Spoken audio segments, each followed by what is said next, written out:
You will hear a number of different recordings, and you will have to answer questions on what you hear.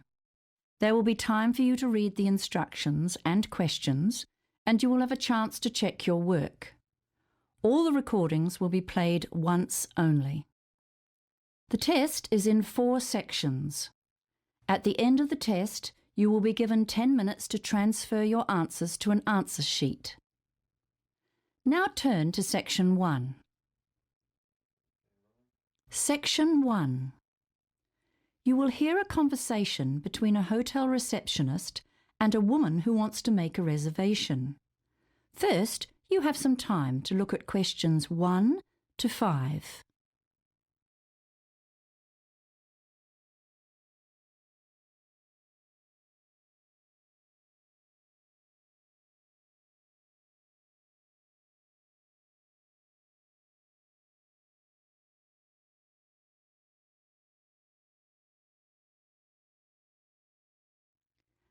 You will see that there is an example that has been done for you. On this occasion only, the conversation relating to this example will be played first. Good morning. Welcome to the Horizon Hotel. How may I help you? I've come in to make a reservation for a friend. And your friend's name is? Mackay, Sandra Mackay. That's M-A-C-K-A-Y. Thank you. The woman says her friend's name is Sandra Mackay, so Sandra Mackay has been written in the space. Now we shall begin. You should answer the questions as you listen, because you will not hear the recording a second time. Listen carefully and answer questions 1 to 5. Good morning. Welcome to the Horizon Hotel. How may I help you? I've come in to make a reservation for a friend. And your friend's name is? Mackay, Sandra Mackay. That's M-A-C-K-A-Y. Thank you. When is she arriving? She's flying in on the 15th, but she'll stay with me for the first night because we have an early start on the 16th. We're going for a quick trip to the coast, but we should be back on the 18th. So that's the 18th of this month? No, sorry, did I forget to say? It's next month, December. Well, that's getting pretty close to Christmas, but we may have something available. Right, we have 1 or 2 nice rooms left. But how long will she stay for? A week. So she'd be checking out on Christmas Day, the 25th. Is that a problem? Well, it depends. We don't have a room available for the whole week, but if she didn't mind changing rooms midway through her stay, we could work something out. Oh, I see. And if she wanted to extend her stay, that wouldn't be possible, I'm afraid. We're completely booked out from Christmas Day through to New Year. No, she won't want to extend, and I don't think she'd have a problem with changing rooms. Good. Well, I'll put her in room 502 to start with, and then she'll have to move to 805. No, just a minute. Let's make that 702, because that's available, and it's 2 floors directly above 502, so the room layout will be identical. How much will it cost per night? The basic room rate is $165. Is breakfast included? No, but a complimentary drink is served every evening at 5 o'clock. Oh, that could be quite nice. Shall we make the booking then? We will require a deposit equivalent to 1 night's stay. That's fine. I can pay the deposit. How would you like to do that? In cash or by credit card? Credit card, I suppose. Oh, wait a minute. I might have enough money in my purse. Yes, let's do it in cash. Hang on, I'll just make a note of that. Deposit paid, in cash. Before you hear the rest of the conversation, you have some time to look at questions 6 to 10.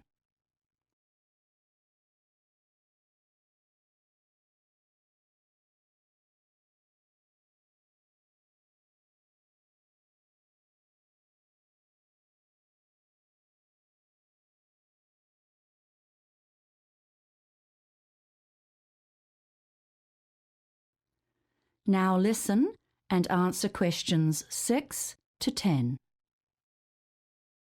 Just a second while I print a receipt. Who shall I make it out to? My name is Zoe Reed, R-E-E-D. Thank you, Miss Reed. Now I'll need some contact details for either you or Ms. Mackay. I'll give you my details. I only live on the other side of town. Can I have your address and phone number, please? I live at 14 South Street, Morningtown, and my phone number is 439-4829. Thank you. 439-4829. Yes, that's right.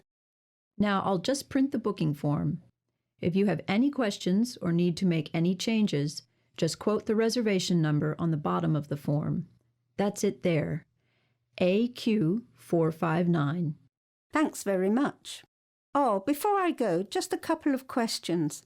What time does the room get cleaned? I'm only asking because my friend usually has a short nap after lunch and she wouldn't like to be disturbed. Well, the maids are usually finished by 1 p.m.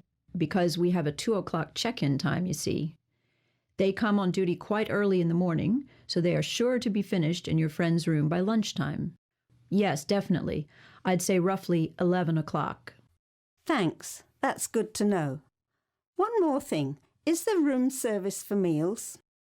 Only for breakfast and dinner. Breakfast service finishes at 9 and starts at 5 a.m. Dinner service starts at 6 p.m., but the last orders have to be in half an hour before the kitchen closes at 11 p.m., so full room service closes at 10:30. But remember, light snacks, things like toasted sandwiches or muffins, can be ordered at the bar just off the lobby throughout the day and evening until 2 in the morning. Thanks very much. You've been most helpful. That is the end of section 1. You now have half a minute to check your answers.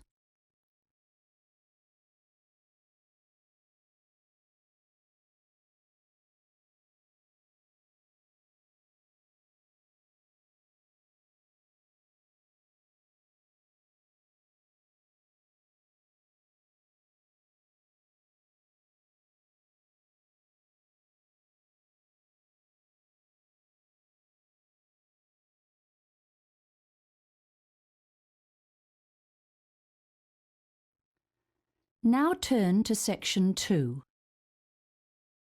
Section 2. You will hear a radio announcer introducing what's on at the local arts centre. First, you have some time to look at questions 11 to 16.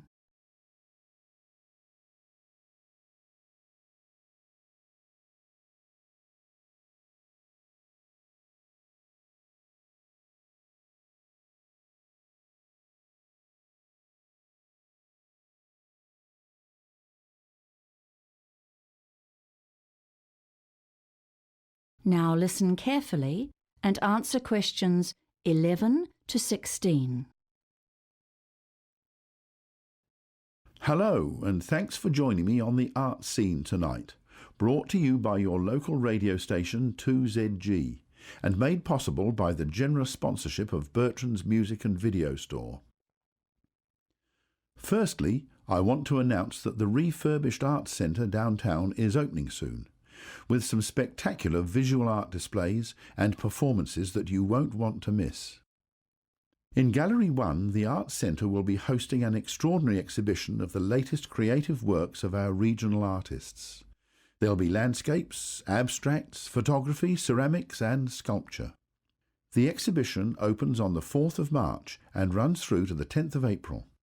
It's free and open to the public from 11 a.m. to 4 p.m. weekdays, and, by the way, all works on display are for sale, so be sure to bring your credit card with you. Gallery 2 will put on the annual showcase of the art of school students who take a sometimes challenging and often emotive look at the current issues facing youth in particular and society in general. This is the Issues of the 21st Century exhibition, and the dates to keep in mind are 10th of March to the 4th of April.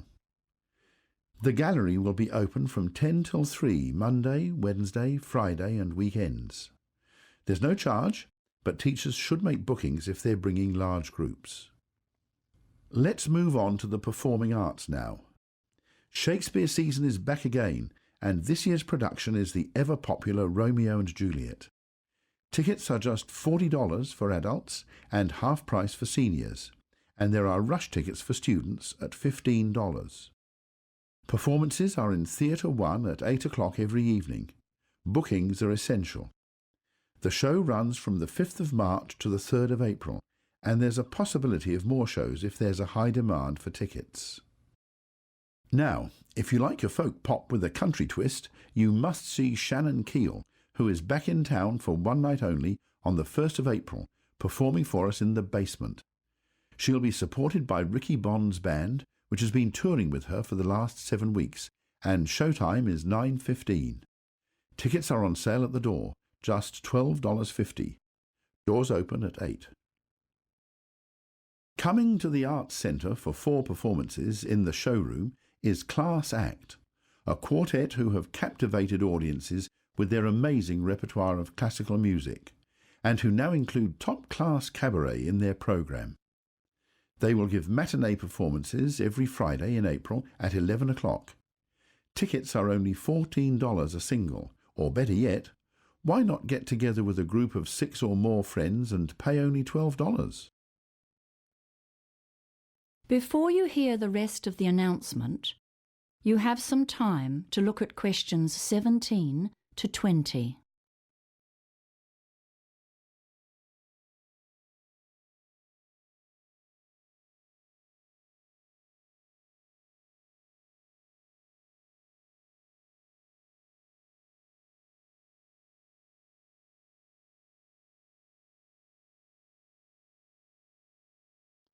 Now listen and answer questions 17 to 20. Now, here's some exciting news. I've just heard that Michael O'Brien is going to perform at the Arts Centre next year, but we haven't got any dates finalised as yet. As you know, Michael is Ireland's most popular easy listening entertainer, and he's returning from a tour of Canada and the United States, where he has enjoyed huge success, even in Nashville, the home of country music. That's a long way from his Irish roots. Michael is without doubt a singing superstar. He has had 15 top 10 music videos and is almost a permanent feature in the UK album charts, with 18 UK chart albums to date. But he is still as excited and enthusiastic about his work and his fans as he was when he first launched his career 20 years ago. Perhaps some of you are unaware that Michael's first years were ones of struggle. The family was very poor and his father was forced to go abroad to provide for his family. He worked on farms in Scotland and it was very hard manual labour, very different from the lifestyle Michael enjoys today. Unfortunately, his father died when Michael was only 5 years old, and the burden of raising 5 children fell on his mother. Although Michael followed in the footsteps of his sister by pursuing a singing career, she was his role model and inspiration, he has attributed much of his success in life to his mother's influence, and he has dedicated his most recent DVD release to her. You can pick up a copy of that DVD, Unwavering Devotion, at Bertrand's Music and Video Store. Well, that's all from me. It's been nice talking to you. Tune in at the same time next week. Until then, good night and take care. That is the end of section 2. You now have half a minute to check your answers.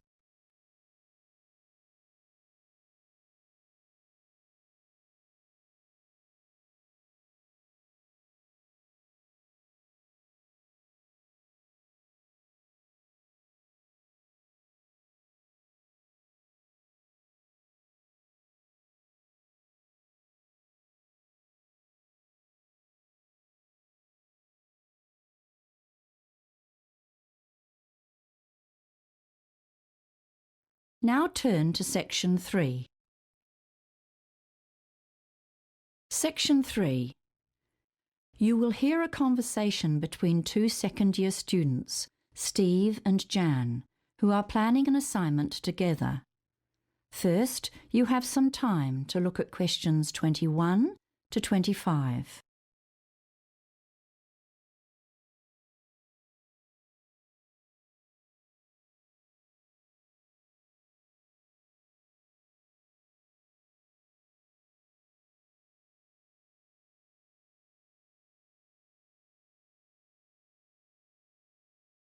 Now listen carefully and answer questions 21 to 25. Hi Jan. Sorry, my tutorial finished late. No problem, Steve. But let's get straight to work. I've got so many other assignments this week, and we've only got till next Wednesday. Sure, fine by me.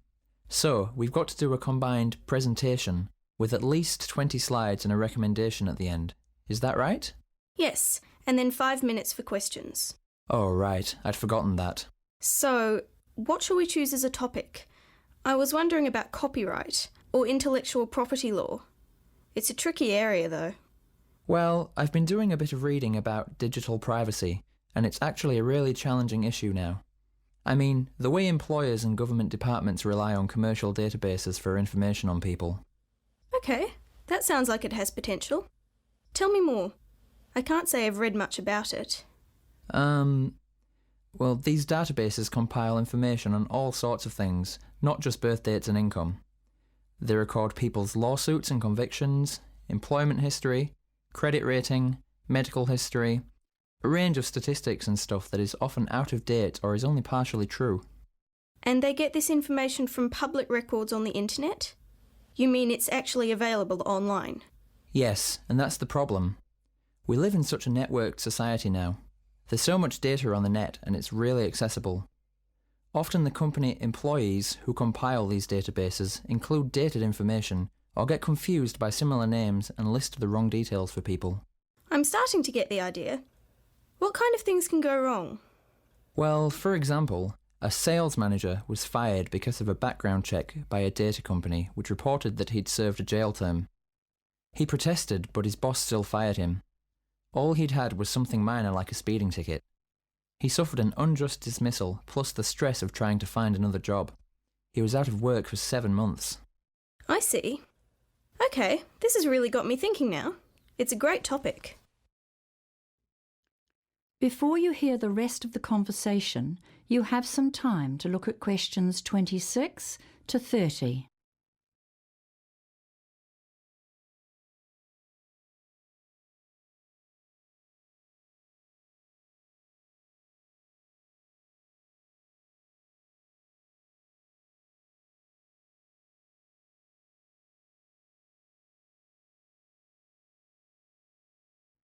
Now listen and answer questions 26 to 30. I'm thinking now about how the search engines apparently compile information on people based on their online search habits. You know, there's been a bit in the news lately. I guess that's pertinent. That's right, it's all part of the same issue. The search engines actually gather a huge amount of data about computer users, and some of it is definitely sold to other paying customers. The database companies sell lists to direct marketing companies, for example. That's their core business, so they're always trying to access more information in order to attract new clients and improve their profitability. What about social networking sites? How much of that information is truly private? Not a lot, it seems, and hackers can download sensitive information and misuse it as well. Also, every time you fill out an online form or survey to enter a prize draw, you're compromising your privacy. I never thought about that. I often enter those and give my email address and mobile number. Well, apparently in Europe they have laws controlling the ability of companies to sell or share people's personal data without getting explicit consent, but that's not the case here. Then that could be our main recommendation. Yes, and then we can advise people to actually purchase their own credit reports and files from a few of the big database companies to check that the information stored on them is actually accurate. It's so frustrating to have to do something like that. For sure. Also, bloggers should be very cautious. They can be sued for breaches of privacy and for libel. Even Twitter comments aren't exempt from legal action. So that's another area to consider for suggestions. Anyway, we need to decide how to split this up. How about if one of us does an overview of the general issue and the history of it all to date? I think I might tackle that. You'd be better on the technical stuff. Great. Then I'll look at new developments and make policy recommendations. For example, there are technology researchers looking at how access to files and information can be restricted. Because, originally the internet was designed to be as open as possible. That's right. And instead, it's created a real conflict. Already some of the browser companies are working on solutions to this, such as offering a tracking protection feature that users can switch on to restrict how much data can be mined from their computer use. And there are a few other ideas out there as well. And about the question slot, I seem to remember Professor Duncan suggesting we prepare a couple of questions ourselves, in case no one asks anything. I guess that's a good idea. That is the end of section 3. You now have half a minute to check your answers.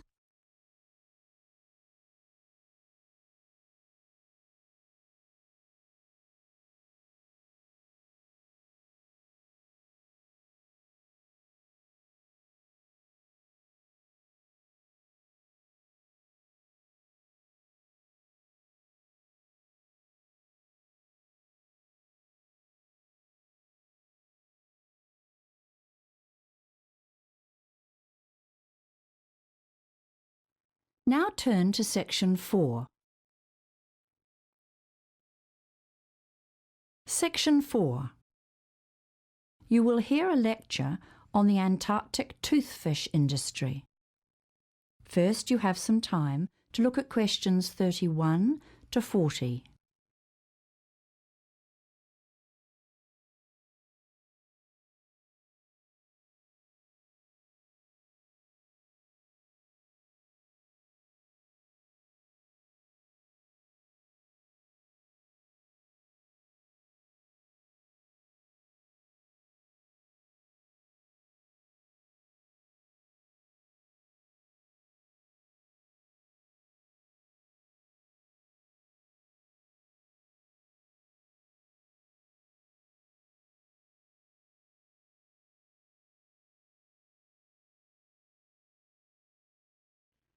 Now listen carefully and answer questions 31 to 40. Good afternoon. As you know, it's Environment Week, and that seems like a good time to focus on one of the most special places in the world, the Ross Sea, and its associated fishing industry, which is largely focused on the Antarctic toothfish. Now, back in 2008, this part of the Antarctic, that is the Ross Sea, which, by the way, makes up only about 3% of the Southern Ocean, was rated as being the least changed environment on the planet. In fact, it's been described by one source as a living laboratory, a link with evolution, and it teems with fascinating and unusual sea and mammal life. So there have been urgent pleas for the Ross Sea to be given some kind of permanent protection. What are the issues facing the area then? Well, aside from the huge problem of global warming that threatens all of the Antarctic oceans and the ice cap, most of these are associated with the fishing vessels that come into the Ross Sea, as well as the usual things like general rubbish and sewage pollution from these boats. The most significant potential danger is an oil and diesel spill from a fishing boat that's either damaged or sunk due to the thick ice. In January 2012, a Korean fishing vessel caught fire in the Ross Sea, with a loss of at least 3 lives, although luckily an oil spill was averted. In late 2011, another Korean ship, the Insung No. 1, sank with 22 lives lost, although the rest of the crew were saved by other fishing boats in the area. Again, in December 2011, another vessel, the Sparta, caused an international furor when it was holed and stranded in pack ice in the Southern Ocean. That one was Russian. New Zealand planes had to fly missions to drop off water pumps and other essential equipment and supplies to the ship. Remember that the crews of such flights are put at extreme risk on such long flights, as the weather can become stormy at very short notice. All in all, it was a miracle that this ship was able to be repaired and moved from the area without a significant leakage of fuel.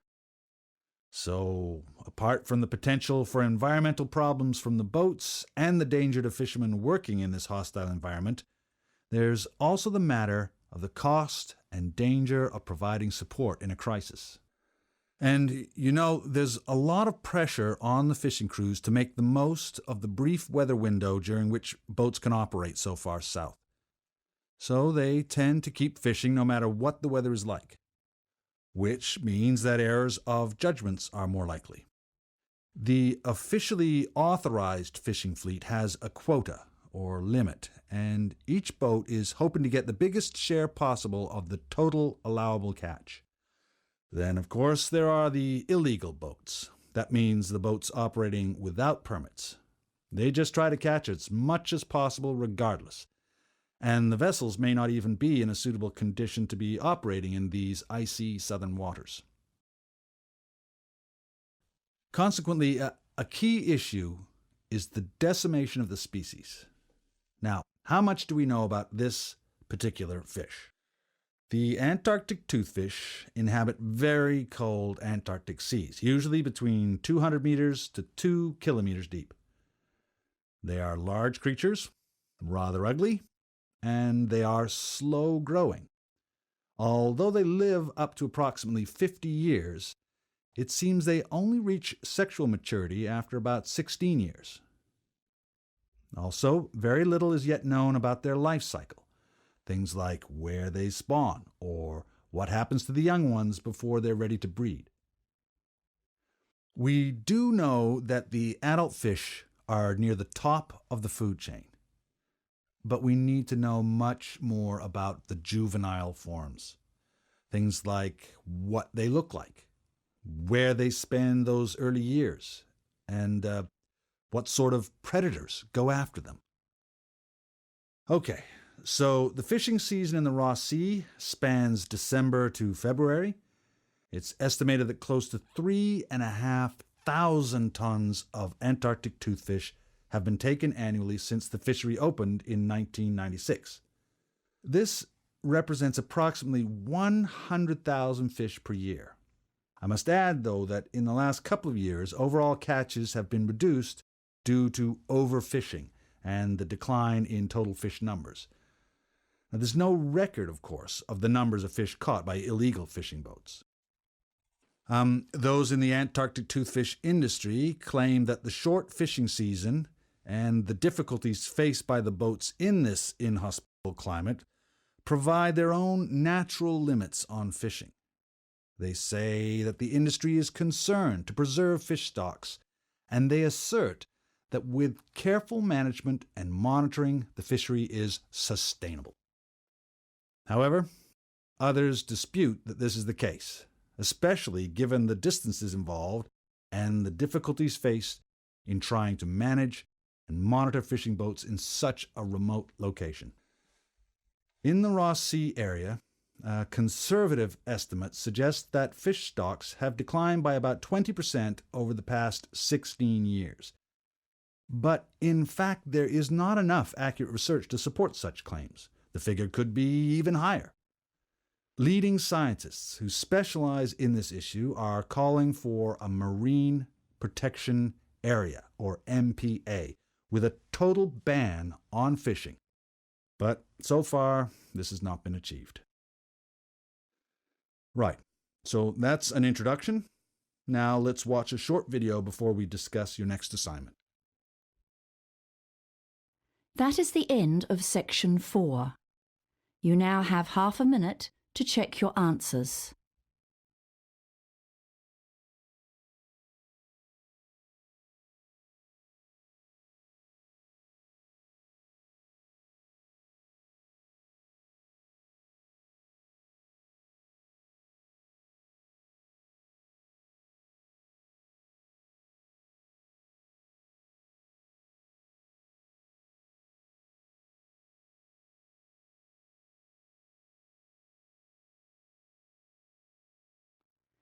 That is the end of the listening test.